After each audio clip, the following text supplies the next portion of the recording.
अस्सलाम welcome back another video. अच्छा, live stream पे हम लोग जब कल थे मौजूद थे, हम लोगों ने काफ़ी नॉलेजेबल कंटेंट जो है डिस्कस किए थे अपने बाइनरी के लिहाज से, कोटेक्स के लिहाज से। तो आज जो है वो काफ़ी सारे मतलब डिमांड आ रही थी लाइव स्ट्रीम के ऊपर भी कि हमें टेक्निकल एनालिसिस सिखाएं, बाइनरी के अंदर टेक्निकल एनालिसिस हम कैसे करें, हमें ये बताएं। तो बेसिकली सबसे पहले मैं आप सबको बताता हूँ कि यार टेक्निकल एनालिसिस जो है ना हमारा, ठीक है, टेक्निकल एनालिसिस हमारा प्राइस एक्शन के ऊपर होता है। अब टेक्निकल एनालिसिस के अंदर हमारी डिफरेंट डिफरेंट चीज़ें हैं। मतलब हम लोगों को एसएनआर भी देखना पड़ता है, हम लोगों को राउंड नंबर भी देखना पड़ता है, हम लोगों को ट्रेंड लाइन, डायगोनल लेवल, इसके अलावा हमें अपना कैंडलस्टिक रिएक्शन, हमें विक्स रीडिंग, हमें गैप्स, इन चीज़ों के ऊपर बार-बार हमें हर चीज़ को फ़ोकस करना पड़ता है। अब मिसाल के तौर पे अगर आप मुझसे पूछें कि यहाँ पे ट्रेड कैसे बन सकती है, तो सबसे पहले मैं देखूँगा कि यार मुझे किस पार्टी का साथ देना है, मुझे ट्रेड किस पार्टी की लेनी है। क्योंकि मुझे ट्रेंड को फ़ोकस में रखना है। तो अगर मैं अभी ट्रेंड को फ़ोकस में देखूँ तो यार मेरा एक साइडवेज़ ट्रेंड चल रहा है, व्हिच मीन्स कि मैं बायर्स के साथ भी ट्रेड कर सकता हूँ और मैं सेलर के साथ भी ट्रेड कर सकता हूँ जीबीपी यूएसडी पे। तो सबसे पहले मैं अपना एसएनआर ड्रॉ करता हूँ कि मुझे पता हो कि नियरेस्ट मार्केट कहाँ से रिजेक्शन लेगी, किस-किस जगह से लेगी, तो मैं वहाँ पे जो है वो अपनी पहले से तैयारी रखूँ उस जगह पे। ओके, एक मेरा एसएनआर यहाँ पे एक स्ट्रॉन्ग एसएनआर है, ठीक है। उसके बाद मेरा सेकंड एक स्ट्रॉन्ग एसएनआर मैं ड्रॉ करने की कोशिश करता हूँ नीचे का बायर्स का। चलें, बायर्स का ये वाला जो पॉइंट है ना, ये वाला, ये मैं एक स्ट्रॉन्ग एसएनआर कलेक्ट कर लेता हूँ। ये स्ट्रॉन्ग एसएनआर मैंने क्यों की है? क्योंकि मैंने इस चीज़ को देखा है, यहाँ से मार्केट जब रिजेक्शन लेकर वापस इसको ब्रेक की है, तो इस पे रीटेस्ट देने के बाद मार्केट ने बूम लिया है। यानी मार्केट ने प्रेशर लिया और वापस आके मार्केट फिर प्रेशर लेके गई है। तो ये मेरे लिए तब बायर्स का एक स्ट्रॉन्ग, यहाँ पे समझें कि बायर्स की पोज़ीशन है यहाँ पे मेरे पास। और जब भी मैंने देखा है कि यार मार्केट ने जब इस लेवल पे क्लोजिंग की है, तो रिवर्सल्स लिए हैं छोटे-मोटे, तो मेरे लिए ये इम्पोर्टेंट है। यहाँ पे भी इसने देखें ब्रेकडाउन किया है, मोमेंटम ने रीटेस्ट हुआ है, तो देन कंटिन्यूएशन हो गया। तो ये चीज़ मेरे लिए इम्पोर्टेंट है। अच्छा, अब ये चीज़ हो गई। अब मैं यहाँ पे ड्रॉ करने की कोशिश करूँगा अपनी ट्रेंड लाइन।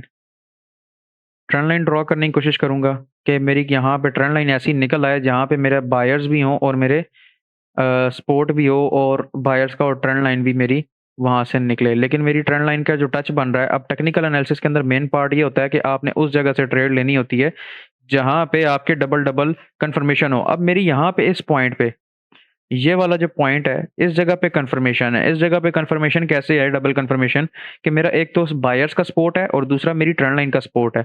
लेकिन मैं यहाँ से कोई और सपोर्ट ड्रॉ करने की कोशिश करता हूँ, जो कि ताकि मैं जब यहाँ पे मेरी मार्केट आए, तो मैं उधर ट्रेड ले सकूँ।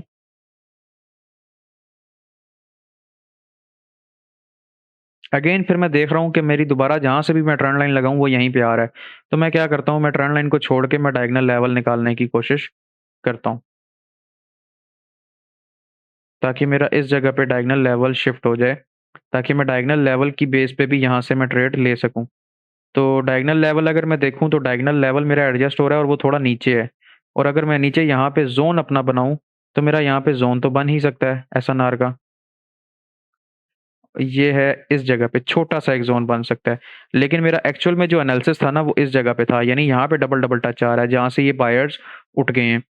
तो देखते हैं कि अगर हमारी मार्केट यहाँ पे आती है तो अगेन हम यहाँ से ले सकते हैं ये ट्रेड, नहीं क्योंकि राउंड नंबर की भी कोई सपोर्ट नहीं है मेरी इस जगह पे।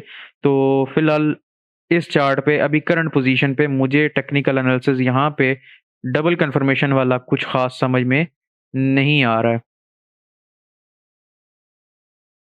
ठीक है, क्योंकि सेलर्स का प्रेशर भी है और मार्केट में क्या है जी, यहाँ पे मेरा एक डायगोनल लेवल बैठा तो है इस जगह पे, ठीक है? इस जगह पे मेरा डायगोनल लेवल बैठा है, लेकिन मैं देखता हूँ कि क्या अगर मार्केट में यहाँ पे कोई एसएनआर है, कोई माइनर सा, कि अगर मार्केट यहाँ पे क्लोज़ कर जाए तो मैं यहाँ पे ट्रेड ले लूँ। ठीक है, एक माइनर सा एसएनआर है। ये आप देख रहे हैं यहाँ-यहाँ मार्केट का रिवर्सल है, तो इस कैंडल को यहाँ से नीचे क्लोज़ करना चाहिए। अगर ये नीचे क्लोज़ करती है तो मैं डाउन की ट्रेड लगाऊँगा। नहीं, इसने क्लोज़ नहीं किया। ठीक है, इसने क्लोज़ नहीं किया। तो ख़ैर किसी और चार्ट पे हम जाके देखते हैं मार्केट को, क्योंकि उस मार्केट में उस चार्ट पे हमें समझ नहीं आ रही। तो जिस चार्ट पे हमें समझ नहीं आएगी तो फिर हम वहाँ पे ट्रेड क्यों लगाएँगे?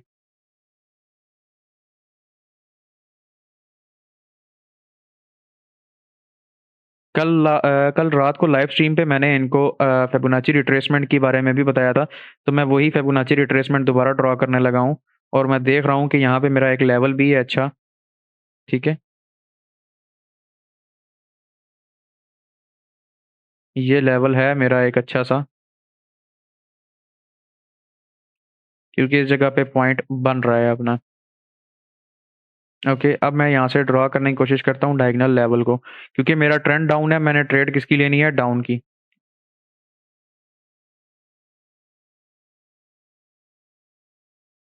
अगर यहाँ पे कोई एडजस्ट देता है एडजस्टमेंट मुझे, थोड़ी-सी डायगोनल लेवल मेरी ऊपर है। इसी चीज़ का मैं वेट कर रहा था कि क्या अगर कोई एरर वगैरह आता है या नहीं, क्योंकि मेरा यहाँ पे डायगोनल लेवल तो निकल रहा है और एरर का वेट किया, यहाँ पे एरर निकल गया, तो अब ये कैंडल जो है हमारी रेड बननी चाहिए, क्योंकि मोमेंटम था, मोमेंटम के बाद एक सेलर आया है। अब प्राइस एक्शन बेसिकली यहाँ पे क्या कहता है? प्राइस एक्शन कहता है कि बायर्स का एक स्ट्रॉन्ग प्रेशर था, ठीक है? वो प्रेशर जाके रुक गया आपके एसएनआर लेवल पे। उसके बाद सेलर्स आए हैं, सेलर्स ने इस बायर्स के प्रेशर को रोका है। सेलर्स ने बायर्स के प्रेशर को रोक दिया है। देन अब क्या हुआ? मार्केट में बायर्स ने दोबारा कंटिन्यूएशन करने की ट्राई की, लेकिन वो इस सेलर्स की पोजीशन से ऊपर नहीं जा पाए। अगर बायर्स इंटरेस्टेड होते ऊपर जाने में, या बायर्स चाहते ऊपर जाने में, या बायर्स को इतने ही स्ट्रांग होते, तो वो इस लेवल को ब्रेक कर जाते, लेकिन वो ब्रेक नहीं कर पाए। उसके बाद अगेन डोजी कैंडल आ गई। डोजी कैंडल का मतलब क्या कि बायर्स बिल्कुल भी इंटरेस्टेड अब नहीं रहे मार्केट में ऊपर जाने के लिए, ठीक है? तो ये चीज़ हमारी फिर क्या बताती है कि यार हमारा स्ट्रॉन्ग एनालिसिस भी है वहाँ पे, तो उसके बाद मार्केट हमारी वहाँ से गिरेगी, ठीक है? तो ये हमारा टेक्निकल एनालिसिस का एक पार्ट है, जिसको हम प्राइस एक्शन को रीड करके भी हम लोग यहाँ पे लेते हैं, क्योंकि मैंने आपके सामने यहाँ पे डायगोनल लेवल ड्रॉ किया और अपना एसएनआर ड्रॉ किया और वहाँ से मैंने अपनी ट्रेड लगा दी, ठीक है? अच्छा, इसके बाद मार्केट ऊपर चली जाए, ब्रेक कर जाए, हमें कोई फ़र्क नहीं पड़ता, हमने अपनी ट्रेड ले ली है। अब हम चलते हैं किसी और चार्ट में, किसी और पेयर में, वहाँ पे जाके हम टेक्निकल एनालिसिस अपना करते हैं और देखते हैं कि यार यहाँ पे हमारा क्या सूरत-ए-हाल चल रही है। तो जैसा कि मैं यहाँ पे देखता हूँ कि यार मार्केट यहाँ पे एक डाउन ट्रेंड में थी, थोड़ा-सा साइडवेज़ आई है और अब मार्केट ने अप ट्रेंड का प्रेशर बनाया है। तो एज़ यूजुअल हम क्या करेंगे, सबसे पहले अपना एसएनआर ड्रॉ करेंगे, एक अच्छा-सा स्ट्रॉन्ग पॉइंट देखेंगे जहाँ से एसएनआर हमारा मार्केट हो सकता है, ठीक है? ये पॉइंट मुझे स्ट्रॉन्ग एसएनआर लग रहा है। आप देखें यहाँ पे स्ट्रॉन्ग एसएनआर है। क्यों जी? मार्केट जब भी यहाँ पे आया, गिरा है, जब भी आया, गिरा है। उसके बाद मार्केट ने यहाँ से ब्रेक किया है, यहाँ से भी जब भी क्लोजिंग की है, रिवर्सल लिया है, फिर ब्रेक किया है मार्केट ने। ब्रेक करने के बाद इस लेवल पे क्लोज़ किया, मार्केट वहाँ से अप गई। फिर मार्केट ने ब्रेक किया, रीटेस्ट के बाद डाउन, ब्रेक किया, रीटेस्ट के बाद अप, यानी लेवल प्रॉपर वर्किंग कर रहा है। अगर यहाँ पे हमारी क्लोजिंग आती है, तो लेवल ने क्या किया है? प्रॉपर वर्किंग की है। ओके, अच्छा, अब देखते हैं यहाँ पे कि हमारा और इसके अलावा क्या एनालिसिस निकल सकता है, क्योंकि मार्केट हमारा थोड़ा-सा अप साइड जा रहा है, तो हम यहाँ से अपना डायगोनल लेवल निकालने की कोशिश करेंगे। ट्रेंड लाइन या डायगोनल लेवल जो भी हमें मिलता है, हम वो निकालेंगे। अब ये चीज़ें सारी हमारी टेक्निकल एनालिसिस का पार्ट हैं, ठीक है? सारी चीज़ें हमारा टेक्निकल एनालिसिस का पार्ट हैं। अच्छा, अब ये देखें, ये मैंने डायगोनल लेवल नहीं निकाला है, ये मैंने सिंपल अपने स्पॉट की ट्रेंड लाइन निकाली है। ठीक है, स्पॉट की मैंने अपनी ट्रेंड लाइन बनाई है। आप ये पॉइंट देखें,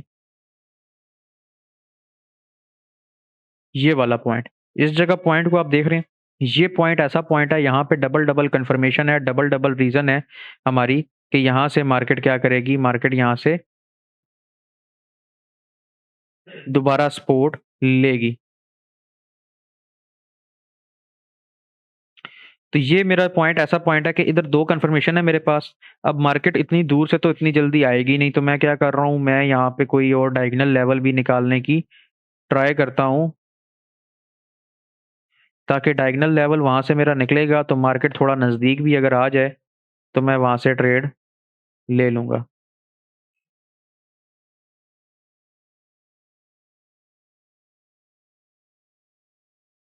ओके, ये डायगोनल लेवल तो मेरा निकल गया है। क्यों? डायगोनल लेवल आपको नज़र आ रहा होगा, रेजिस्टेंस भी बना रहा है और सपोर्ट भी बना रहा है। डायगोनल लेवल मेरा यहाँ से निकल आया, लेकिन अब मुझे यहाँ पे अपना एसएनआर चाहिए। तो मेरा क्या कोई राउंड नंबर है यहाँ पे? जी बिल्कुल है, मेरा यहाँ पे राउंड नंबर ये है जी 300 का। लेकिन ये 300 का राउंड नंबर इधर है, हमारा टच इधर बन रहा है क्योंकि सपोर्ट भी इधर बन रहा है, रेजिस्टेंस भी है, वो जो हमारा ट्रेंड लाइन है वो भी इधर बन रहा है। अगर हम वो दूसरे लिहाज से देखें तो हमारा इस जगह यहाँ पे टेक्निकल एनालिसिस बन रहा है विक्स का। ठीक है, तो मार्केट हमारा अप ट्रेंड में तो है शदीद वाला, लेकिन हम देखते हैं कि क्या हमारे पास क्या कोई और रीजंस हमें यहाँ पे मिल सकती हैं या नहीं मिलेंगी। इसको हिला दिए, सॉरी।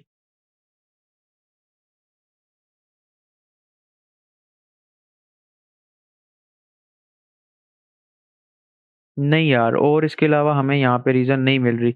तो इस लेवल पे जब तक मार्केट क्लोजिंग नहीं देता, रिस्क है हमारे लिए। या अगर हम समझते हैं कि अगर टेक्निकल एनालिसिस देखा जाए, यहाँ से रिजेक्शन आ रही है मार्केट में हमारी, तो अगर ये कैंडल थोड़ा सा नीचे और आती है, ब्रेकआउट करती है, तो तब मैं यहाँ से आपकी ट्रेड लगा सकता हूँ, क्योंकि मार्जिन सेफ्टी भी ज़रूरी है टेक्निकल एनालिसिस के साथ साथ।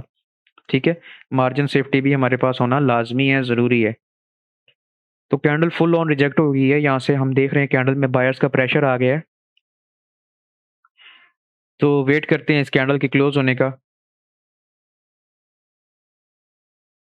क्योंकि मार्केट हमेशा अपना गैप तो फुलफिल करती है। अगर ये कैंडल ग्रीन बन गई तो इसके बाद रेड आने के चांसेस हो सकते हैं, क्योंकि मार्केट ने अपना गैप फुलफिल करना है। जब तक मार्केट अपना गैप फुलफिल नहीं करती तब तक वो अब रिवर्सल प्रॉपर नहीं लेती।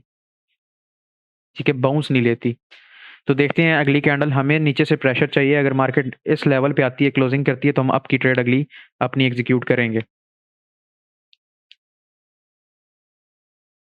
ठीक है, तो जैसा मैंने कहा था कि इस ग्रीन कैंडल के बाद रेड कैंडल आनी चाहिए, तो वैसा ही हो रहा है। अगली कैंडल आपकी रेड आ रही है। अगर ये रेड कैंडल यहाँ पे क्लोज हो जाती है, जहाँ पे ये मेरा अभी ये जिस जगह पे अभी यहाँ पे कैंडल मौजूद है, इस जगह पे अगर ये क्लोज होती है, तो फिर मैं क्या करूंगा, नेक्स्ट आपकी ट्रेड मैं एग्जीक्यूट कर दूंगा।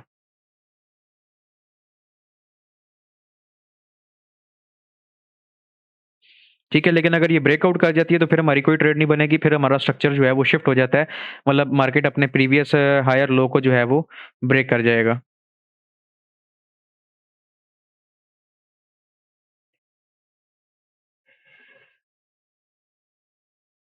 अगर मार्केट इस लेवल पे आती है तो आपकी ट्रेड, और अगर मार्केट इस लेवल पे आती है जहाँ पे ये मेरा नीचे वाला एनालिसिस है, तब भी हम आपकी ट्रेड लगाएंगे।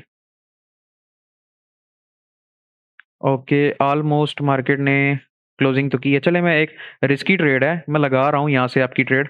ठीक है, क्योंकि थोड़ा सा रिस्क है, क्योंकि मार्केट ने हल्का सा माइनर सा ब्रेक किया है। लेकिन टेक्निकल एनालिसिस चूंकि हमारा स्ट्रांग है, क्योंकि हमारा एक तो राउंड नंबर भी है नीचे। ठीक है, मार्केट राउंड नंबर से भी रिजेक्ट हुई है। और दूसरी चीज़ क्या है हमारा यहाँ पे, एक ये वाले जो की लेवल्स थे, ये वाले जो की लेवल्स थे, ये वाला एसएनआर था, क्योंकि एसएनआर हमारा यहाँ पे प्रॉपर नहीं था। इन की लेवल्स की वजह से सिर्फ मैंने एसएनआर लगाया और अपना डायगोनल लेवल लगाया। तो ये मेरी माइनर माइनर रीजंस थी टेक्निकल एनालिसिस के अंदर। ये वाला टेक्निकल एनालिसिस स्ट्रांग नहीं था, क्योंकि स्ट्रांग टेक्निकल एनालिसिस तब होता है जब आपके, अगर आपने तीन आपके पास कंफर्मेशन है, तो तीन में से कम दो जो हैं वो आपकी स्ट्रांग कंफर्मेशन हो। एक अगर बीच में वीक भी होती है एक, तो उसका मसला नहीं होता। तो देखते हैं इस ट्रेड का क्या रिजल्ट रहता है।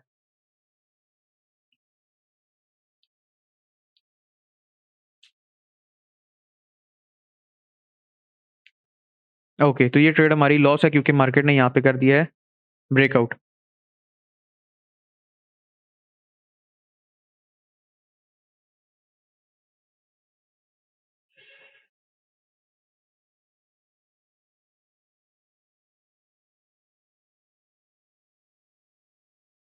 अगर तो ये भी रेड बनती है, तो फिर हम चार्ट को स्किप करेंगे, दूसरे चार्ट पे देखेंगे। अगर ये ग्रीन बन गई, तो फिर हम देख सकते हैं हमारी क्या नेक्स्ट अपॉर्चुनिटी है।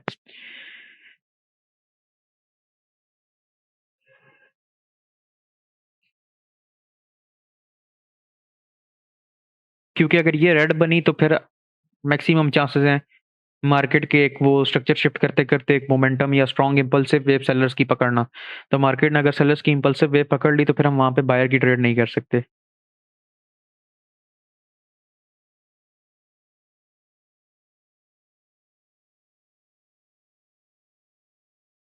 रिजेक्शन है, बट फेक है। फेक कैंडल रिएक्शन है इसके अंदर।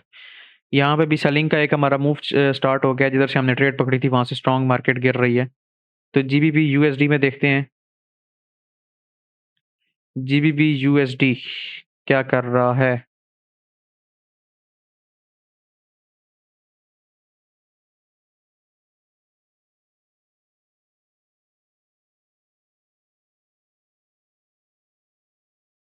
इस चार्ट का थोड़ा-सा स्ट्रक्चर बड़ा अजीब-सा चल रहा है, इसकी मूवमेंट थोड़ी-सी अजीब-सी चल रही है, तो इस वजह से ना यहाँ पे डायगोनल लेवल थोड़ा-सा ना मुश्किल से निकल रहा है।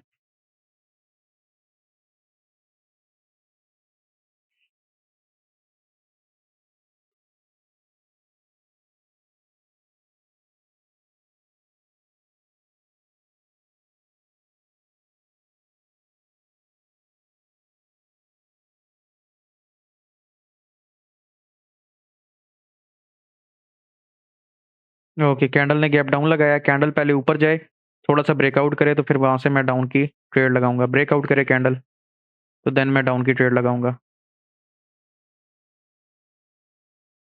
देखो, जब भी मार्केट आपके असूलों के मुताबिक चले, आपके जो रिक्वायरमेंट्स हैं उनको पूरा करे तो फिर ही ट्रेड लगाओ। अगर वो रिक्वायरमेंट को पूरा नहीं कर रही, तो ट्रेड लगाने की ज़रूरत भी नहीं है, क्योंकि इसने गैप डाउन लगाया है, तो गैप डाउन किस लिए लगाया है? ब्रेक करने के लिए। तो मैं वेट कर रहा हूँ कि 30 सेकंड से पहले-पहले ये अगर ब्रेक कर जाती है, तो आखिरी 30 सेकंड्स में रिजेक्शन ले जाएगी। लेकिन इसने 30 सेकंड के अंदर-अंदर ब्रेक नहीं किया, तो अब ये देखना ये यहाँ से ब्रेकआउट देगी। ठीक है? यही चीज़, इसी वजह से मैं रुका हूँ, नहीं तो मैंने यहाँ पे ट्रेड ले ली थी।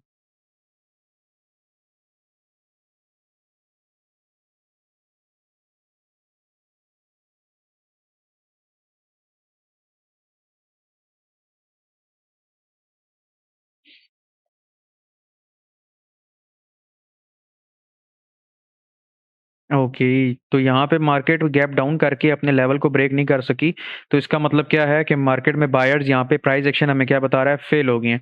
लेकिन कैंडल में मैं मूवमेंट देख रहा हूँ एकदम बायर्स की, एकदम सेलर्स की। मार्केट यहाँ पे बहुत ज़्यादा रिस्की होने वाला है, ठीक है? तो ज़रा सोच समझ के यहाँ पे हमें ट्रेड करनी पड़ेगी अभी, क्योंकि मार्केट कैंडल की मूवमेंट भी तो आप टेक्निकल एनालिसिस के अंदर देखोगे ना, तो इस वजह से। देख रहे हो कैंडल में कितनी फ्लक्चुएशन आ रही है, एकदम अप, एकदम डाउन हो रही है। तो इस फ्लक्चुएशन, जब ये इस तरह की फ्लक्चुएशन आपको मार्केट के अंदर नज़र आए ना, तो उस टाइम पे अगर आप बिगिनर हैं, तो ट्रेड ना करें।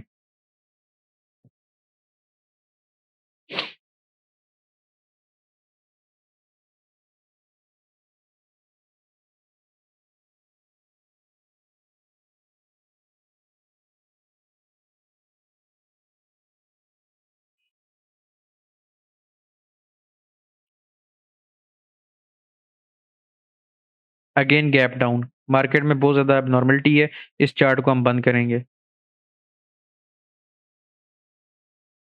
यहाँ पे क्या चल रहा है? बायर्स की कैंडल्स आ रही हैं। ओके, इस चार्ट में क्या चल रहा है? मार्केट अभी अपना स्ट्रक्चर शिफ्ट कर रहा है। मार्केट हाई के ऊपर हाई लगाने की ट्राई कर रहा है यहाँ पे। देखो, आपको प्राइस एक्शन पे ट्रेड करने के लिए, टेक्निकल एनालिसिस पे ट्रेड करने के लिए आपको प्रॉपर प्राइस एक्शन आना चाहिए। अगर आपको प्रॉपर प्राइस एक्शन नहीं आएगा, तो टेक्निकल एनालिसिस आप कैसे ड्रॉ करोगे? एनालिसिस कैसे करोगे ड्रॉ? और ये बात मेरी याद रखिएगा, टेक्निकल एनालिसिस हमेशा लाइव मार्केट के अंदर होता है, ओटीसी के अंदर टेक्निकल एनालिसिस नहीं होता। यहाँ पे मैं अब एक डाउन की ट्रेड जो है वो लगाऊँगा, ठीक है? क्योंकि इसका यहाँ पे हुआ है पीपीआर, क्योंकि ये जो हमारी एक थी इसकी डोजी की विक थी, इसका हुआ है फुलफिलमेंट। इस कैंडल ने क्या की है? इस कैंडल ने पहले आके इसकी विक के अंदर क्लोजिंग दी है। सेकंड, इस ये जो डोजी बनाई गई है, ये डोजी क्यों बनाई गई है? ये डोजी इस वजह से बनाई गई है कि छोटा-सा जो गैप रह गया था, इस गैप को फुलफिल कराया गया, ठीक है? और सेकंड थिंग क्या है कि यहाँ पे हमारा एक एसएनआर भी था, जो मैंने आपको पहले बताया, और राइट साइड पे हमारा राउंड नंबर भी है 3500 का। 3500 का राउंड नंबर भी है, जिधर से अभी बायर्स दोबारा एंटर हो रहे हैं, ठीक है? इस वजह से कैंडल में थोड़ी-सी रिजेक्शन आ रही है, लेकिन ये ट्रेड हमारी विन होगी। ओके हो गया? ये ट्रेड हमारी विन हो गई। अच्छा, अब इसमें कोई लंबा-चौड़ा टेक्निकल एनालिसिस नहीं था, इसमें सिर्फ़ और सिर्फ़ क्या था? एक वीक फुलफिलमेंट का कॉन्सेप्ट था। अब अगर मिसाल के तौर पे यहाँ पे हमारा ये लेवल है, ये वीक फुलफिलमेंट अभी होना रहती है, क्योंकि इस वीक में बायर्स या सेलर्स की दोबारा कोई कैंडल ऐसी नहीं आई जिसने आके इसको फुलफिल किया हो। तो अगर मार्केट यहाँ से गिरता है और इस कैंडल के अंदर आके क्लोजिंग देता है और इस विक पे क्लोजिंग हो जाती है, ठीक है? इस विक पे अगर क्लोजिंग हो जाती है, तो हम यहाँ से जो है वो दोबारा अप की ट्रेड ले सकते हैं। तो ये कमेंट बॉक्स में आपने मुझे बताना है लाज़मी कि अगर आपको विक फुलफिलमेंट की वीडियो चाहिए, तो वो भी मुझे बताएँ, मैं नेक्स्ट वीडियो विक फुलफिलमेंट की बनाऊँगा, ठीक है? और अगर आप लोग चाहते हैं कि आप लोगों को लाइव सिखाया जाए आके, तो हमारी डेली लाइव स्ट्रीम होती है, आप लोग हमारे चैनल पे डेली लाइव स्ट्रीम जॉइन कर सकते हैं। ठीक है, उम्मीद करता हूँ ये वीडियो आपको पसंद आई होगी, जिसमें टेक्निकल एनालिसिस किया होगा। टेक्निकल एनालिसिस में ज़्यादा कोई चीज़ बड़ी चीज़ नहीं है। सबसे पहले आपको प्राइस एक्शन आना चाहिए, प्राइस एक्शन के बाद आपको जो है वो डिफरेंट टूल्स यूज़ करने आने चाहिए, मतलब डिफरेंट रीजंस आपको यूज़ करनी आनी चाहिए। अगर डिफरेंट रीजंस को आपको पता होगा, तभी आप डिफरेंट डिफरेंट जगहों पे अपना एनालिसिस लगा के आप यूज़ करके कर सकते हो। ठीक है, अगर आपके पास नॉलेज नहीं है, तो आपको नॉलेज लेना पड़ेगा, नॉलेज गेन करना पड़ेगा, तभी आप मार्केट के अंदर सर्वाइव कर सकते हैं। तो ख्याल रखिएगा अपना ढेर सारा, और मिलते हैं नेक्स्ट वीडियो में। अल्लाह हाफ़िज़।